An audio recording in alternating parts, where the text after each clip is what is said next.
ketemu sama Rana.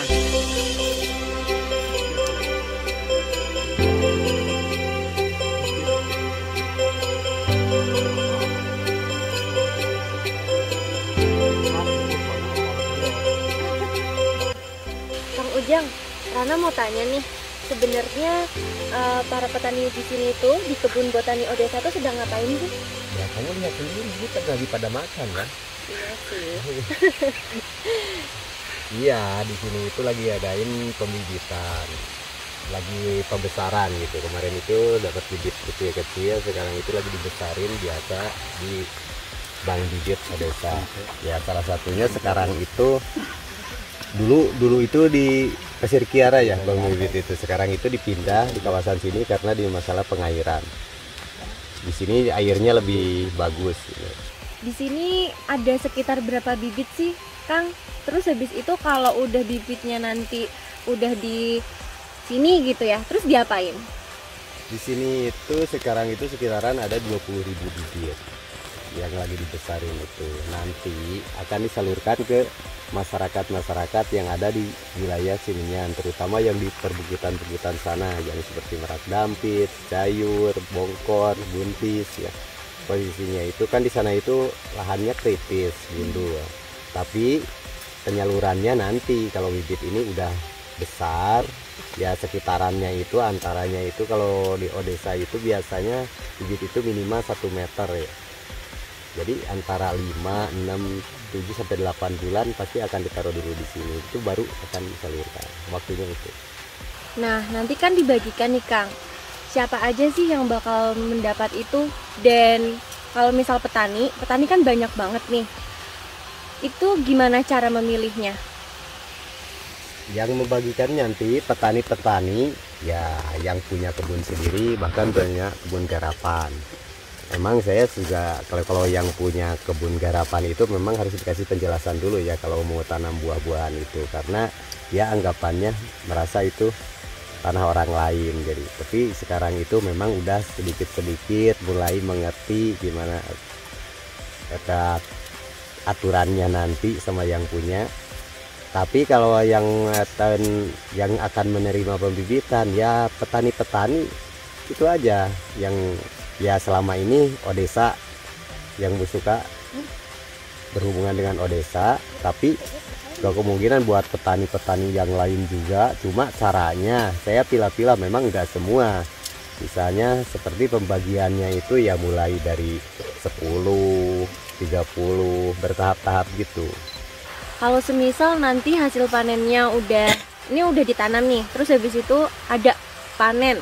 Terus nanti panennya apakah Odesa itu ikut mendistribusikan atau kemudian diolah oleh Odesa? Nah, peran Odesa ini gimana setelah panen itu? Ya kalau nanti sudah panen itu kan program Odesa itu ya satu mengatasi erosi, kedua mengatasi gizi ya buat masyarakat. Jadi ya kalau buat nanti itu nanti lagi dirundinginnya. Tapi misalnya kalau cuma ada rasa sebelum misalnya kita kerana bisnis, kerana ekonomi, posisinya itu diusahakan harus dimakan dulu.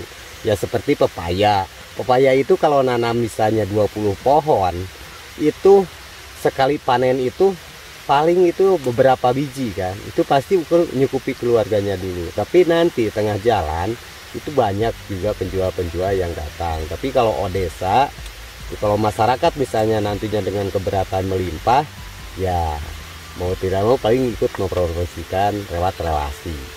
Nah, itu kan semisal panenan satu petani. Kalau semisal yang panen itu 100 petani, terus habis itu menghasilkan bertonton. Nah, itu gimana Odesa? Jangankan cuma 100 sekarang itu. Selebih dari gitu pun siap. Contohnya sekarang itu memang kalau merencanakan itu petani itu berpikirnya gitu. Itu sebetulnya bukan pemikiran bagus. Jadi hitungannya itu cuma duit gitu. Tapi kalau lihat sekarang, coba lihat sekarang survei pasar induk sama pepaya aja. Itu sudah kurang. Saya udah beberapa kali mau beli pepaya dengan jumlah agak banyak. Itu gak dapat. Berarti itu masih kurang. Tapi memang petani itu selama ini banyak yang ketakutan. Kalau nantinya kalau kita bicara nanti kapan mulainya kan. Nah, Kang, semisal kan ini panennya juga pasti banyak. Di sini juga banyak banget tanah bisa sampai berhektar-hektar. Itu nanti kalau ditanamin pepaya doang nih banyak banget, nanti hasil panennya juga makin banyak. Kalau semisal dari pasar memang membutuhkan itu, tapi kan butuh juga Odesa kan dari petani itu. Nah, itu gimana? Apakah Odesa siap untuk menerima gitu tuntutan dari petani? Ya itu udah dipertimbangkan dari awal ya. Masalahnya bukan siap tidak siapnya ya. Ya selama ini kan Odesa itu membantu masyarakat. Sekarang aja mau dinu masalah memulai. Sebetulnya yang susah itu sebetulnya memulai. Karena memulai itu di situ itu kalau berpikiran karena penghasilan itu kan malah pengeluaran.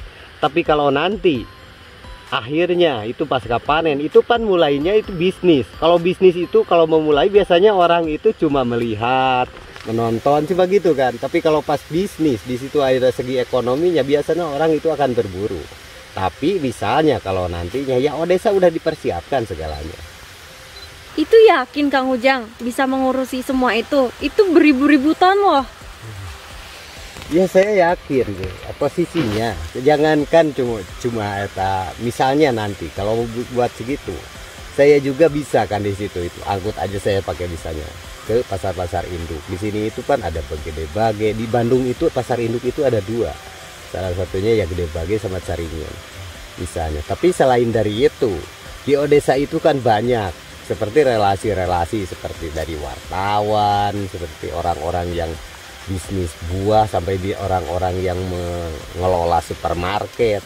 Itu kan Odesa itu enggak sendiri gitu. Makanya apapun tindakan Odesa itu buat kedepannya itu udah dipertimbangkan. Nah, kalau semisal pasarnya nggak menerima gimana, Kang? Ya lihat aja seperti selama ini. Selama ini seperti kita, Pak, di Odesa itu bahan jeli ya. Yang udah sorghum. Banyak ke pasar, banyak ke masyarakat. Kan petani itu kalau dihitung yang nanam itu kalau sudah 1000 itu ya kalau misalnya satu kecamatan. Tapi kalau dihitung per kampungnya paling berapa persennya tuh petani. Itu kalau dikembalikan lagi ke masyarakat juga sebetulnya apa mungkin masih cukup. Masyarakat nggak ada selama ini selalu saya bawa apa-apa bilang nggak mau. Apalagi sekarang kalau misalnya urusannya buah. Yang nggak menerima itu sebetulnya ya otak-otaknya ya itu mahasiswa-mahasiswa itu yang belum menangkap. Sebagian sekarang tapi udah mulai menangkap.